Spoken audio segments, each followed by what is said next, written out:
So by this point, if you've been watching my videos, you know I'm not much of a Dungeons & Dragons fan. However, I have found some of the material useful to lift for a game I do enjoy, Dungeon Crawl Classics. Dungeons & Dragons, not my bag. There are things about it that I've just never enjoyed over the years, but that doesn't mean there's nothing good. That doesn't mean you can't find things to use for your own game with a different system. So I decided to grab Stormwreck Isle, the Dragons of Stormwreck Isle starter set, because it was also being offered extremely inexpensively. This was like $10, which is about what I paid for each of these. I'm going to be straight up. I don't think that Wizards of the Coast is making particularly valuable items. I think that they know that they have a captured audience. They are the most popular tabletop role-playing game, and so they know that they can charge ridiculous prices. In spite of the fact that they are producing things in very large numbers, they charge prices as though they are making things in small numbers, like a small press might do. And I think that's a little bit scuzzy. So I've only picked these up when they've been on ridiculously reduced prices. Maybe I shouldn't buy anything from them at all, if I'm being honest, because you can look at something like the starter set and look at how little comes in this, and then look at a starter set from Chaosium with something like the Call of Cthulhu starter or the RuneQuest starter, or you can look even at Alien, which is a little more expensive and maybe has a little bit less in it, but even so, it has, I think, more bang for the buck than anything that Wizards of the Coast puts out, and that's not even getting into their hardcover adventures that are crazy overpriced. Anyway, it's a lot of blah blah. But I picked up the Dragons of Stormwreck Isle because I do actually really enjoy the two Phandalin set scenarios in these two kits. And I have used them a little bit to run some DCC, and I plan to do that again. I think it's going to be a very useful town to operate as a base of operations for a party of characters, or even multiple parties of characters at the same time. Dragons of Stormwreck Isle is not necessarily supposed to be nearby. Now I can set it wherever I want to, change the name if I feel like it. I own this now. I can do with it what I want to do. But I've liked what I've seen about the adventure, even though it's very short. The things that I've seen about it look like they could be fun. There are already things that I would do to change it. However, I like things like, the map's not bad. I think some of the various locations can be fun. Some of these I might pull out and plug into something else.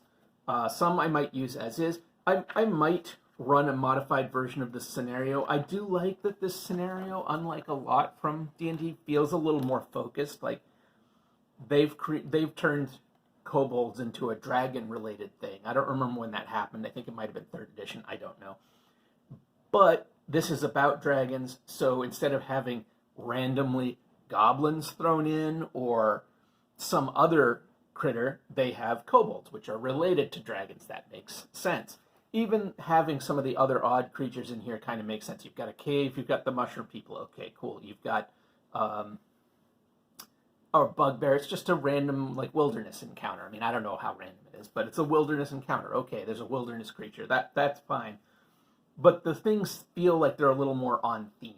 And I think that that's something that is often not done in a lot of stuff from Dungeons & Dragons. So, this, I'm sure anybody who's interested in watching this video has probably already seen. Comes with the dice. This is the smaller dice set, unlike the one in the Essentials kit, which is actually a nice full dice set. It's more like the one from the original starter set, which is just a limited number of dice.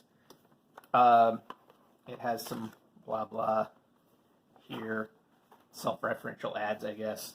This starter rule book,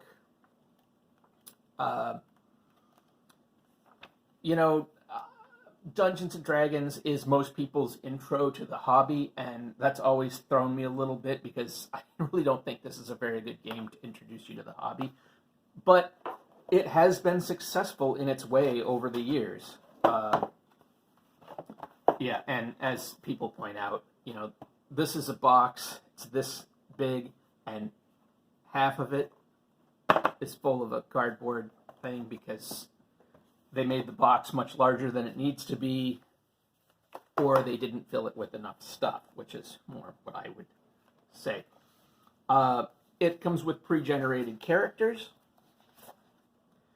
The thing that I find super odd about the pre-generated characters, and just the source book and some decisions that were made, and this has been commented on before, I know, but all of the artwork in this references the Dungeons and Dragons animated series from the 1980s. Multiple times you see the characters from the animated series put into these adventures. So why aren't the pre-generated characters the characters from the original animated series?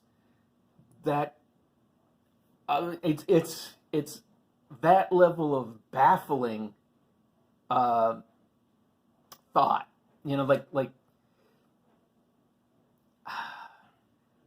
Who? That's so obvious. It's so obvious that missing it almost feels intentional.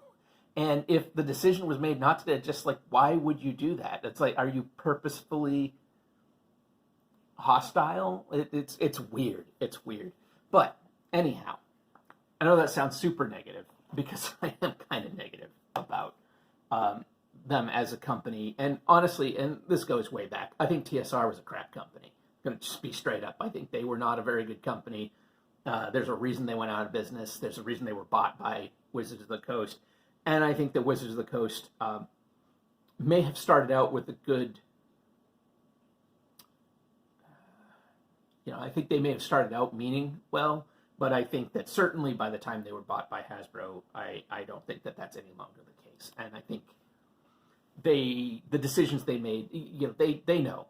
They know that they've got to, and so they charge whatever they want because they know that people are going to buy it. Now, I think eventually that will, like what happened to TSR, that will hurt them. I mean, TSR did the same thing. They knew you would buy it. They assumed everybody would pick the stuff up, and then they ran themselves into the ground because they weren't making very good product, and they were charging more than anybody else, and they were making it difficult to get into the hobby. And I think that Wizards of the Coast has not learned that lesson. Anyway, that's my little rant for the day.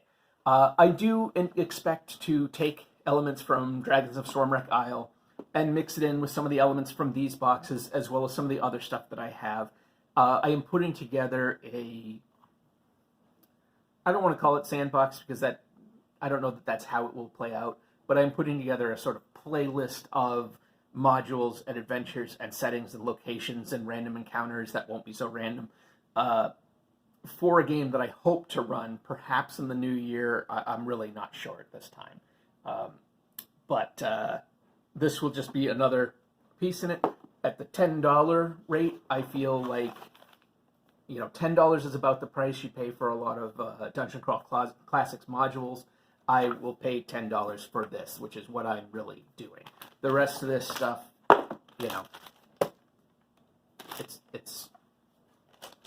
it's what it is. But $10 for the adventure, that I was willing to pay.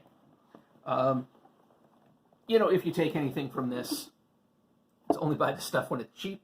If you take anything else from this, try different games. Other companies out there, Goodman Games, fantasy's not even my genre, and class-based games like this are not my thing, normally speaking, but I do have a ton of fun with Dungeon Crawl Classics. But more importantly, Goodman Games really seems to, whenever they have the opportunity to act to the benefit of gamers, of fans, of real people who are out there, they seem to take that chance. I'm not saying they've never made mistakes. I don't know any specifically. But I can't claim that they've never made mistakes. But they seem to really be a friendly and interested. They seem to believe in the philosophy of the rising tide lifts all ships, and they seem to really live by that. So, support companies that are just better companies. Goodman Games, I think that contemporary KOCM, even though I'm a little worried about them overstretching and maybe reaching a little too far in the wrong directions, but generally speaking, KOCM I think is an excellent company. Support better companies. Wizards of the Coast, I feel, I don't know, not a big fan, but $10